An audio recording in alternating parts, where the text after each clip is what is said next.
Flight boss, bitch. For sure. You're now listening to the Mind of an Terry's Moon. I am the Royal Archangel Uriel, and I'm here to carry out God duties and motherfucking responsibilities. And this video right here is going to be about having a spiritual encounter. When you are encountered with interactions by another spirit, another individual, another persona. And that person, that persona, that signature that's moving behind that energy is going to direct the energy, is going to direct the conscious, is going to direct the virtue and principle. And in order to know how a person, a spirit, a space move, you have to know what kind of virtues and principles that they're utilizing at the moment, aka their mind, their spaceship. And if you are spiritually inclined and you are intelligent enough, aka left brain enough, to know how to logically interpret that kind of ramification, that less dense reality, that different state of matter reality, then you will be able to decipher how a spirit is moving, and whatever spaceship that they're into, is it going to lead into crashing, or is it going to lead into a cliff, the fall, or is it going to lead into the promised land, or is it going to lead into a very dark land, or a mundane land, but other than that, or a following land. But other than that, this is how you kind of decipher circumstances and situations. Now, here's the thing. When you are being influenced by other spirits and things of that nature, if you are being encountered by a spirit that's no longer surviving, which is this video is going to be about, that is no longer surviving within the realm of reality and the dimension that you are in at the moment, then they can only interact with you via influence, not voice, not something told you, via influence, using a substance that substantiate the circumstances that manifested as a representation of what these individuals was clinging on to before they have died in the realm of reality that you are into. So for an example, let's say I really liked a specific weed or something like that. Then for the most part, if my spirit was to die from this daughters of men and let my mind scatter off, my Jesus, my Lucifer, my mentality scatter off as an influence, as a spirit, I have passed on. Now, you guys could summon certain energetic forces that I was interacting with when I was down here by going to get that specific weed and going and smoking it in a similar way that I was smoking it. So you end up developing similar ideas and feelings that I had, aka your spirit is now in the space I was in when it was deriving certain ideas and conclusions. Now, this is just an example of how you understand how you get influenced by spirits. So for me, if I was a spirit that passed on and went on to the 4th, 5th, and 6th dimension, went on to another realm of reality to be born, because you have to be born, my only way of influencing you within this realm is through the things that I was familiar with, that I was slightly attached to within this realm in some way, shape, or form. And based upon you guys practicing whatever I was practicing down here, right, it is able to summon my influence, and therefore, as a spirit where I'm at, I am able to come up with an imagination or a feeling that's a spaceship that will allow me to travel where you guys are at, and then for the most part, be able to help you guys as an influence through that breath, that light, that weed, that influence, whatever like that, to mimic something that I actually did when I was alive down here. Yet in my actual life and then the actual body that I'm in currently, it would just be a thought or a feeling that make me feel familiar and make me feel comfortable or make me smile while I'm interacting, doing what I'm doing in my day-to-day, being in the body that I'm in. You see what I'm saying? So now this video is specifically about interacting with spirits that's greater than you guys. Now, here's the thing. A lot of you guys got ancestors and a lot of other individual spirits that mean you no good because they're still trying to escape. They're still stuck in purgatory. So just summoning them in your life will only manifest as in you stressing out about something, worrying about something, wishing something wasn't a specific way. And none of it will be courage to help you manifest whatever true potential that you're led to do. Now, here's the thing. When we interacting with a lot of spirits, you could be interacting with a spirit that's still walking in a body. You could be interacting with a spirit that's dead in purgatory but haven't realized it's dead yet. Or you could be interacting with a spirit that have passed on and is now born in the 4th, 5th, and 6th dimension. Which that's what this video is going to be about.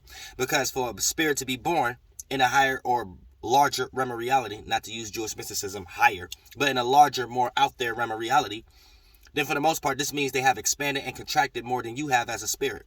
That means they have traveled more. So that means they have took more vehicles. They was in more bugs, more animals, more human-like things than you were. So they have reincarnated more than you have. So their level of awareness as a spirit been in greater shapes and forms than you. So when they go make another mind and a body, another men and another woman and a daughters of men, aka thoughts, feelings, and the body and the stinking tree that it's going to be in, when they go somewhere else and make one of these things, it be one with a more greater level of intelligence or awareness per se, with greater organs that can be utilized in a less dense, higher state type of ramification than this third dimensional circumstance, by you still learning how to maintain a greater perspective when you're adding things to your mentality and trying to emphasize on your mind.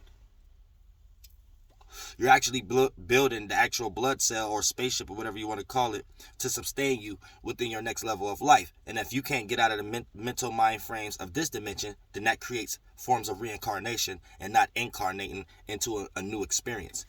That's another video though. But like I said, some of these spirit guides could lead you to those type of circumstances.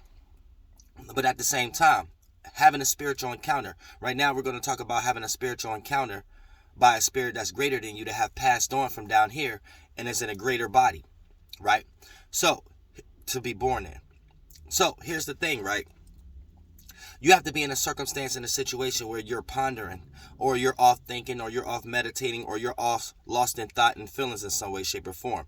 But these thoughts and feelings, or whatever you're meditating, whatever you're pondering on, or whatever like that, and meditation is supposed to be when you clear these things, but that's another video. I got videos on meditation. There's all different forms of what you're trying to do. What's your purpose of doing something? There's purpose of meditating, of shedding, and there's purpose of meditating, of pondering, which ain't nothing but another form of daydreaming. So you want to make sure that you're daydreaming in the right direction as far as in the esoteric realm, so you're not daydreaming on nightmares and things that you don't want to happen. But that's another video. But like I said, let's say you're jumping into the circumstance of this, right? Whatever that you're thinking and feeling about, you start to go way out there. You start to go far out there. So whatever you thought, frequency, spaceship, and whatever you felt, the gas for that frequency to start vibrating and go the distance, right? So as a spirit, you jump into that, and once you start to think far out, now it's not highs, low, above, and below. It's internal, external, closeness, distance, all the way around. So once you start to go far out, you start to reach the realms of beyond this realm of reality. So your thoughts and feelings about that came from this realm of reality, because that's where you at as a spirit at the moment. Once you start to think far out and feel far out about these things, you start to develop ideas and feelings about shit down here that may not necessarily make sense down here, but it develops into circumstances of what we call imagination, vision, hypothesis, metaphors. You know what I'm saying? And this is where we could derive a lot of arts and crafts and, music and, things that we could kind of bring down here, literature, language, things we could kind of bring down here as far as our being spiritual magicians. Now, here's the thing. Say you start to go so far out, you start to develop an idea and a feeling that you have never even experienced, but it may look like a representation of something that you're doing, because you're still the spirit in the 1, 2, and 3rd dimension. So you shot these thoughts and feelings out there as a spaceship to jump in and go. But once you started to produce these thoughts and feelings, let's say you jump into, for an example, let's say you're a person who always want to go on a boat ride, right? So you sit around and ponder and you think far out about these things and feel far out about these things. So now in your mind, you're starting to envision, what it would be like and how it would feel to go on a specific boat ride, right? Now, say you jump into a specific vision, a specific thought and feeling that take you elsewhere. You start thinking about the Titanic. You start thinking about, which is movies is witchcraft, but you start thinking about what's the worst can happen on a boat ride, boat trip. And before you know it, your whole dream about going on a boat ride is esoterically being ruined based upon your ability to think and feel. Now, say you go way out in the field to fulfill those realms of realities to start to feel as a spirit, because you got lost in those lights and think that you are the light. You think you are these visions. You think that light is you. You think the Lucifer is you. You think that Jesus is you. Let's say you start to go so far out and then you start developing all kind of weird thoughts and feelings and stuff like that. And here's the thing. It gets so impactful. You get influenced by these thoughts and feelings so much, you want to stop thinking and feeling about these things, but you can't erase it from your visions. And it's impeding you, like it's overwhelming in some way, shape, or form. As a spirit, You created a spaceship and went so far out there, you have went into another body that's controlled by another spirit. And based upon that spirit being in the fourth, fifth, or sixth dimension, that spirit has a greater body. So when you jump into those spirits, minds and daughters of men and things of that nature, right? They're moving at a more high velocity, rapid pace with their bodies of water. So those currents you can't handle. So it'll be a whole bunch of thoughts and feelings that you're bringing back to the third dimension that's overwhelming, and things that you're trying to run away from, and it's scary. And it makes you unsure, insecure, and vulnerable just being in that space. Even if you ain't even experienced that or got nothing to do with that situation. You're sitting up in your own mind making up thoughts and feelings about what can happen if you participate in this, that, and the third. So you start to think too far out, and now you're starting to interact, and now you're having a spiritual encounter. Right? Because now you're interacting with another spirit, but this spirit is in a greater realm of reality. So their bodies, their forms, their minds is developing way more thoughts and feelings that create way bigger shapes and forms and chakras and wheels than you can handle being in the 1, 2, and 3rd dimension. So and the only reason you probably started encountering that spirit because whatever that you started to ponder far out on was small representations on a percentage level of things that they was into when they walked this earth. So that was like a kind of spaceship that you cleaned on to their mind and body in. And then once you start to think too far out, now you start to develop their similar thoughts and feelings that they was experiencing when they walked the earth down here before they died. And all the thoughts and feelings that they have in the realm of reality that they are in currently, which is greater than yours. So you're going to start to feel like you're losing yourself. You can't get it together. You don't know why you think like this. You don't know why you're feeling like this. You can't stop these feelings. You can't stop these thoughts. Whether it's dealing with a person, place, or thing, love scenario, a mistake, you know what I'm saying, whatever. But once you start to think too far out, you have possibilities of having a spiritual encounter. And once you're having a spiritual encounter, because you didn't thought too far out in the 4th, 5th, and 6th dimension, use your alien energy, everything that was on your thoughts and feelings, you're trying to give names and title to. Add the 5th dimensional energy, everything that was on your thoughts and feelings, you try to connect to it and think it's actually you. Then once that 4 and 5 come together, that wraps into motherfucker 6, where 4 and 5 together is 9. So in totality, that's wisdom and knowledge, but you get wisdom and knowledge on the next number, 9 upside down, which is 6. When you start to think and give titles and names to the way you feel and things of that nature, you're by default paying attention to something. So you're creating sex. You're using Eve and Adam, the thought and feeling to come together, and it's creating an image or a vision of how you see something. And how you see something is usually how you see yourself, and that's creating that 6 energy. And that's how we come down to low dimensional realms of realities, or that's how we maintain attention and shine. You know what I'm saying? Depending on how we correlate that energy being inside of it as a spirit, and how we're moving as that spirit persona, aka that signature behind that motherfucking energy. You see what I'm saying? When we're talking about energy signatures. You know what I'm saying? You got the energy, then you got the signature. You know what I'm saying? You got the deity, then you got the entity. You got the forms, then you got the spirit. And the forms is the minds and the daughters of men that it bends in and develops into, which we call organs. You know what I'm saying? And the chakra, so your chakras is made from a smoke of flame. It's made from fire. You know what I'm saying? And your daughters of men and your Adam and Eve thought forms, they're made from earth. They're made from carbon and shit like that and things of that nature. So a lot of times your mind get frustrated depending on what kind of mind virtues you're in. You might got like an Iblis kind of mind. You might got like a Satan kind of mind, where they're opposing to Adam. They're opposing to the flesh. You know what I'm saying? They rather go ahead and rule everything based upon the mind and the intellect and things of that nature. But when you talk about these virtues and principles, these are just different. If you're into demonology or whatever, like, these are just different virtues and principles that if you get into, some develop into other virtues and principles, sons and descendants and daughters, and some develop into destroying these demons and things of that nature. Then you have angelic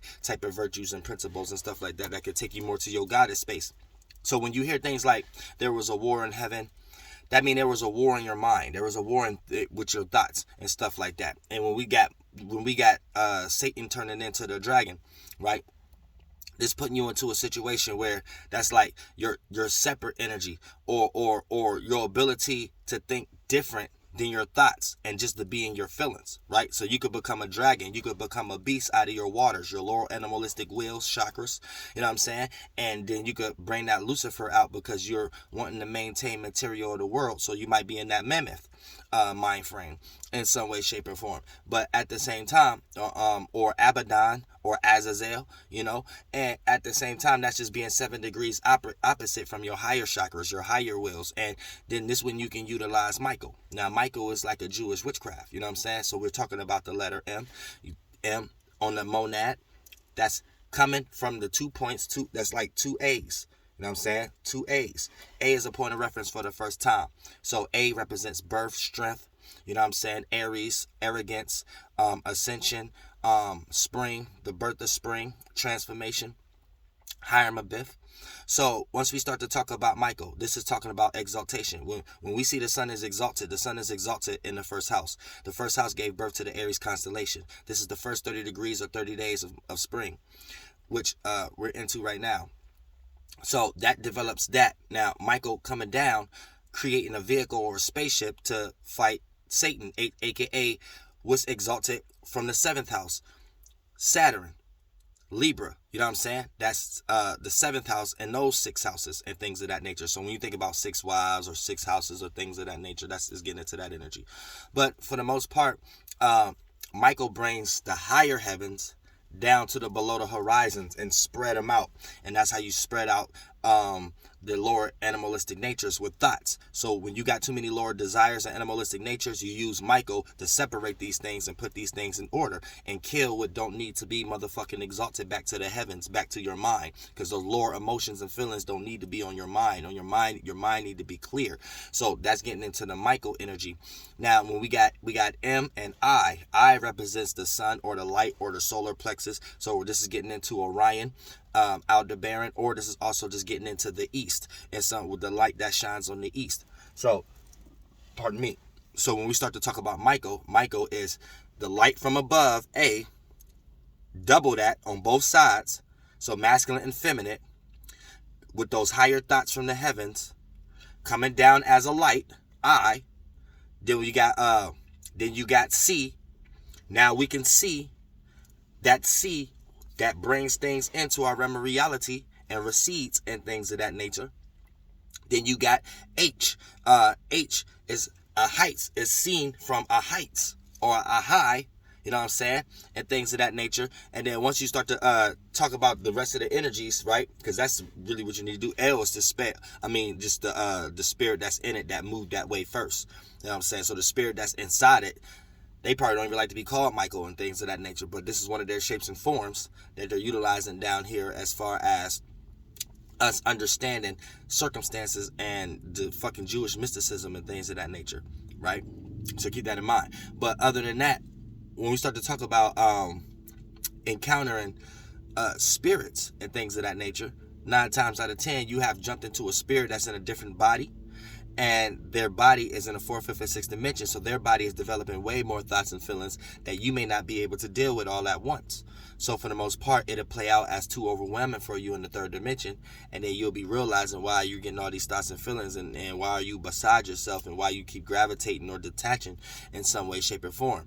And that lets you know that you have dived completely too deep within the circumstance of dealing with far out thinking and far out feeling in the wrong direction, being misguided, and the spirits that you have start to encounter didn't even acknowledge you to give you a sense of courage. So that already lets you know that you're dealing with an area that you don't belong in. You're following spirits you don't belong to be following. And then when I say following spirits, that's following thoughts and feelings, spaceships that we create and get help from outside that kind of mimic or familiar to other spirits that was once using those shapes and forms. And then once you start to dive into that realm a lot, here's when you start to encounter. And when you're encountering a lot of thoughts and feelings that's not in your favor, uncomfortable, closed off, make you feel vulnerable, and you dive more into these than the stuff that actually can work in your favor and stuff of that nature, then for the most part you put yourself into a situation where you start to spiritually encounter the wrong spirits that's not good for you. And a lot of times when you start to encounter these spirits, they lead you down the paths that they was in when they was walking down here, and a lot of them died in some crazy ways. So you might end up dying in a similar way that they died, because you're following their path of events, their line of events, their frequency, and you're vibrating it by being a spirit that jumped into that line of events and gave it life in your own way. And then so you're going to die in your own specific way that may be similar or familiar to how they died, just in your magician way of it. You know what I'm saying? So they might have flipped off a bridge where you might flipped off a building. But both of y'all flipped off something based upon the things that was on your minds and feelings that played out through y'all actions for whatever the fuck y'all was investing yourselves into that wasn't good for your nature. You know what I'm saying? So keep that in mind too. Like this Jesus Christ figure that y'all be following want y'all to die on the cross. It's the Jewish mysticism version of it. It's not even telling you to die for yourself, which this is your Jesus, your solar plexus. You know what I'm saying? Today is Sunday. You're supposed to represent your visions, which you creatively are into. How can you exalt yourself in some way, shape, or form without it being perceived as egotistical? You know what I'm saying? So keep that in mind also. But other than that, like I said, when you're spiritually encountering spirits, you know what I'm saying, make sure what's on your mind and feelings have the intent that you actually are trying to perceive, and not something that you think other people are perceiving, because other people are working with other spirits and they might not even have the best interest for you. So just trying to think and feel what another person's best interest is for you put you into a situation where you might start to be in a space where you can start to see all the negative shit that these individuals don't like from you, and then you will start to believe these things because you're in that esoteric area for yourself. And then you'll put yourself into a cage and come up with some type of internal mission on how to act and how to not act that ain't got nothing to do with what you need to be manifesting in this realm of reality right now. So keep that in mind also. And I love y'all from the bottom of my heart. And try to, when you get in spiritual encounters, make sure it's the right ones. Make sure it ain't no motherfucker weak ass ancestors or some spirits that don't mean you no good. So it don't put you through nothing but being stressed out, feeling like you possessed, feeling like you always getting talked to with voices, feel like you need to pray more, feel like you need, anytime you're doing it, you're talking to demons. When you encounter some real spirits, you pick up an influence in this motherfucking courage to go way harder at whatever you doing than you ever did before, whether it's third dimensional representations of motherfuckers supporting you or not. You know what I'm saying? And I love y'all from the motherfucking bottom of my heart. Real shit.